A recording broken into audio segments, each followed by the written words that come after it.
Kagabi sa Pinoy Big Brother Connect, hinarap ng housemates ang kakaiba at matinding hamon ng nominasyon. Ang housemate sa rank 1, Kauyon Leofer. Sa rank 2, Ian. Para sa rank 3, ay si Andrea. Ang isa pang nasa rank 3, Chico. Sa rank 5, ikaw yun, Ralph. Rank 6, Kobe. Amanda at Ella. Kayo ang opisyal na nominado sa linggong ito.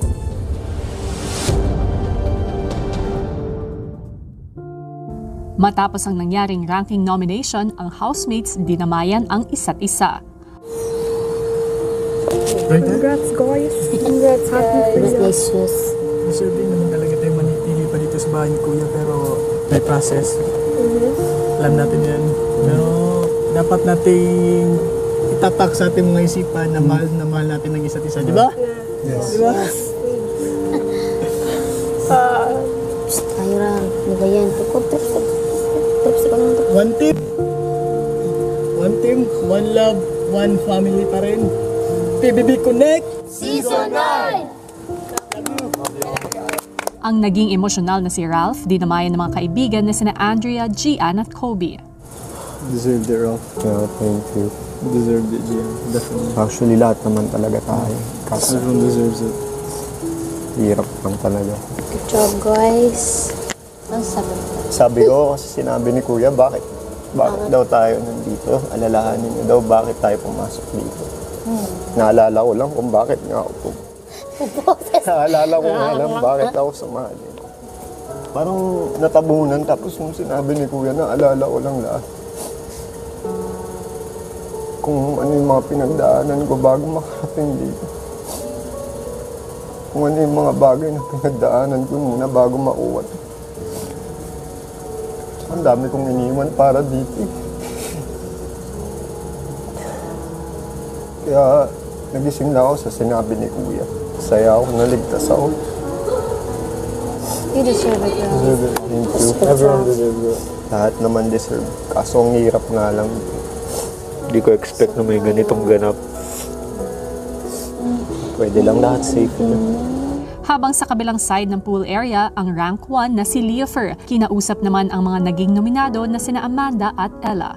Alam mo, alam ko Baka na ako na. alam ko na nasa 7 or 8 ako, pero like hindi naman naging hadlang sa akin. Parang wala, okay lang.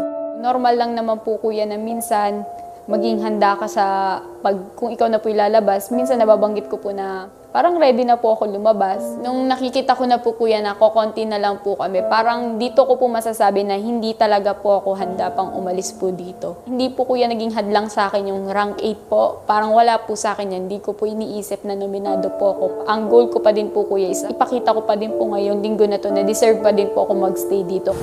Alam naman natin, lahat mahirap talaga. Mahirap na talaga. Lahat nga nang nangyayari, may rason. Kaya susuotin. Ano? Anong susuotin ko? Pang-anim ko na nga. Pwede ko history na ako dito sa loob ng bahay. Sa batch natin, ako na yung history.